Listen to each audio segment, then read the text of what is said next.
السلام عليكم، كيف الحال؟ نتمنى تكونوا بافضل الاحوال ان شاء الله.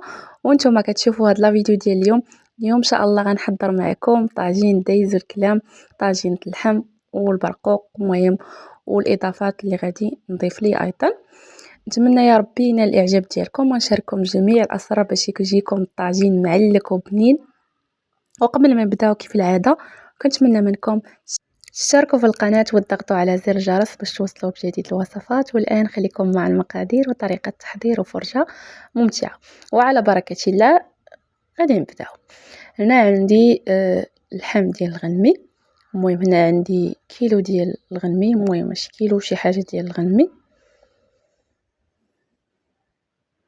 المهم الا كان عندكم في هكايا حاطينه في الكونجيلاتور يعني غتجبدوه مده قبل يعني حتى داك اللحم يعني يرجع كيف كان، ما يبقاش هكايا جامد. كما شفتوا ضفت واحد 3 ديال الفصوص ديال الثوم والبصله قطعت 4 البصلات كبارين، ضفت غير نصف الكميه. وغنضيف الملحه وغنضيف الزيت. الثومه ما تكثروش يعني ديروا غير القياس باش نورمالمون في اللحم ديال البرقوق يعني كاين اللي ما كيستعملهاش ولا استعملتوها يعني تخدموا كميه قليله هكايا في الطاجين الحلو. يعني هكا ما تكثروش كما قلت لكم الثومه باش هذاك المذاق ديال الثومه ما يكونش طاغي ويعني ويمشي لنا المذاق ديال اللحم. كما شفتوا صافي غنغطي عليه وغنخليه هكايا يتقلى. والملحه يعني هما اللي تضيفوا غير الملحه، كما والملحه ضروري تضيفوها مع البصله. ديك الملحه كتعاون هذيك البصله تطلق الماء ديالها. وملاحظه يعني الطاجين دابا يعني النار تكون مهيله ما تكونش مرتفعه باش هذيك البصله ما تحرقش قبل الوقت وتطلق هذاك الماء ديالها. شوفوا معايا مازال كتطلق الماء، كتخليوه هكايا يتقلى بهذا الشكل كيف ما هو موضح، وكتبقاو هكايا تقلبوه مره صايي. من بعد كما شفتوا من بعد ما كتبان لنا ديك البصله وكتشوفوا معايا راه ديك البصله كتطلق الماء ديالها مزيان، غنضيفوا العطريه. المهم بالنسبه للعطريه اللي ضفت سكينجبير، التحميره، الخرقوم، المهم كلشي معلقه صغيره الا سكينجبير اللي معلقه كبيره، ومعلقه صغيره ديال القزبر مطحون، المهم والابزار.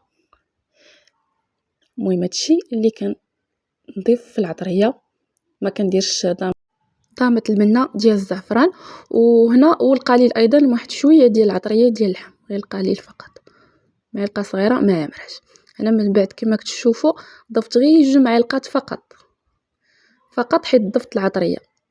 انا ما كنستعملش الماء في الطاجين كما كنقول لكم دائما فاش كنحضر معكم شي طاجين، كثره الماء غير كتبسل الطاجين ما كيضافش له الماء.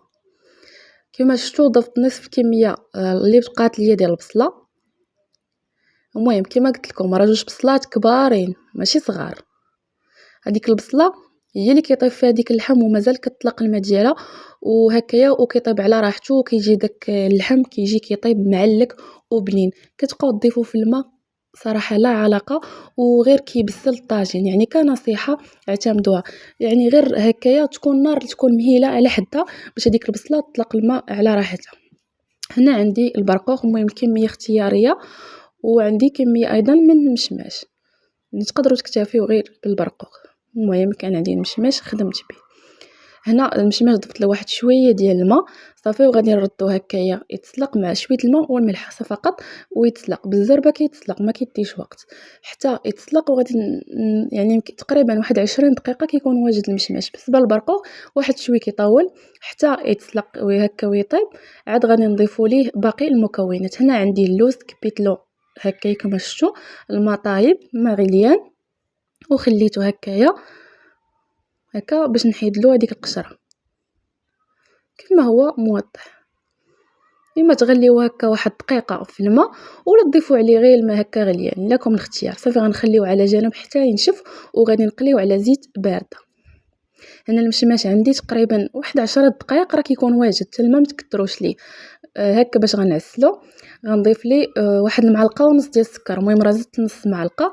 مهم انا ما كانش عندي العود ديال القرفه، علاش ما استعملتوش، ما كنبغيش ندير هكايا القرفه هكا غبره باش هذاك كيبقى حافظ على اللوين ديالو. كان عندكم العود القرفه ضيفوه.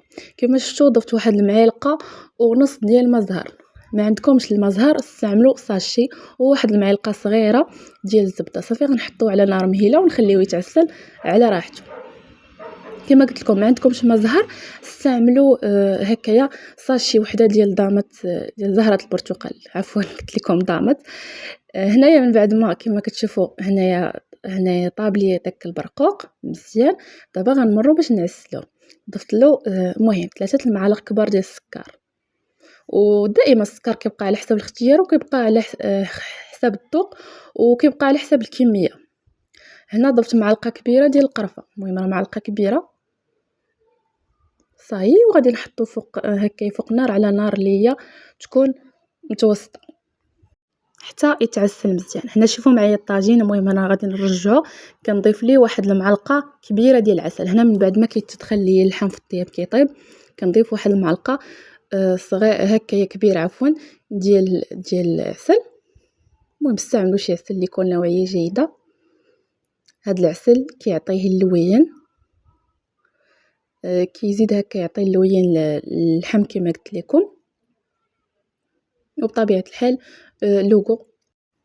المهم هاد الطريقه اعتمدوها يعني كنصيحه، يعني هكا فاش كديروا العسل كيحافظ لنا على ديك الرطوبه اللي كتكون هكايا في اللحم وما كيخليش يجي جاف. بعض المرات كتلقى اللحم طايب ولكن كتحس بيه جاف. شوفوا معايا من بعد ما طاب لي دابا الطاجين ديالي، شوفوا معايا اللوين وشوفوا معايا التعليكه، ما كيجيش مزيت ابدا وكيجي معلك ديال بصح. المهم كنشارككم جميع الاسرار اللي قدر ما يعطاش لكم يقدمها لكم اي واحد. كما شفتوا معايا هنا غادي نزين بالبرقوق، راه كما شفتوا من بعد ما تعسل البيض اللي ديجا سلقت، وكما شفتوا معايا المشماش من بعد ما تعسل خليوه يتعسل على راحته. وهكا ضفت له هكا القطع ديال الكركاع. المهم تزيين اختياري، تقدروا تزينوا اللي كان عندكم زينوا به. هنا راه داك السمسم زنجلان غادي نزين به البرقوق بهذا الشكل. المهم انا راه وريتكم هذا المقطع غير ابار انا نوريكم مزيان، بغيتكم تشوفوا معايا التعليكه ديال الطاجين كيجي معلك ديال بصح. المهم قبل ما نزينو هكا وغادي يغطيو هكايا المكونات اللي غنضيف، شوفوا معايا معلك ديال بصح. والمذاق الصراحه راه ما نهضروش عليه، غزال ديال بصح. وها الشكل النهائي ديال الطاجين ديال اللحم. نتمنى يا ربي ينال الاعجاب ديالكم. وصفه اليوم سهله وكما شفتوا عطيتكم جميع الاسرار كما قلت لكم، ما بخلت عليكم حتى شي حاجه باش تجيكم وصفه ناجحه ويجيكم الطاجين المغربي ناجح ان شاء الله. ومازال ان شاء الله غادي نشارككم طرق اخرى باش كنوجد بها اللحم. يعني عندي طرق اخرى بصراحه، يعني ماشي غادي هي الطريقه المعتمده عندي. كل مره كنضيف اضافات اللحم وفي التتبيله، خصوصا في التتبيله ديالو. المهم كنحاول ننوع. جربوا الوصفه واعتمدوها. وكيف ما شفتوا الطريقه ديال الخدمه ديالو بسيطه، يكفي انكم تعتمدوا النصائح اللي قدمت لكم. كما قلت لكم انا ما بخلت عليكم بوالو. اعتمدوا هكايا هكا في طهي اللحم هكايا، واخا تكونوا يعني دايرين كميه كبيره. والتزيين كما قلت لكم اختياري. نتمنى يا ربي من لا فيديو ديال اليوم ينال الاعجاب ديالكم. ولا كنتو حد الان مازال ما اشتركتوا معايا في القناه، كنتمنى منكم تشتركوا في القناه باش تكبر عائله القناه ان شاء الله، وتحطوا لي لايك الفيديو وكومونتيرات هكايا محفزه. انا وريت لكم من جميع الجوانب، وهكا وريت لكم عن قرب باش تبان النتيجه، يعني عن بعد ما غاديش يبان. يعني كلشي راني هكايا وريته لكم. يعني خدموا بنفس الطريقه، كتبقى على حساب الكميه، كتبقى على حساب الافراد. تقدروا ديروا قل، تقدروا ديروا كتر.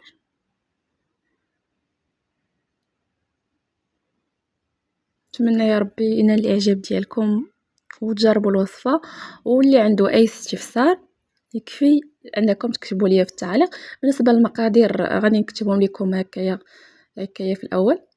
غادي نكتب لكم المقادير بالضبط ديال العطريه اللي ضفت كاملين.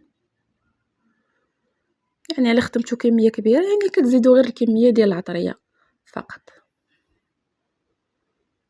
إلى هنا كنقول لكم خليت لكم راحة، إلى فيديو قادم إن شاء الله مع فيديو جديد ووصفة جديدة.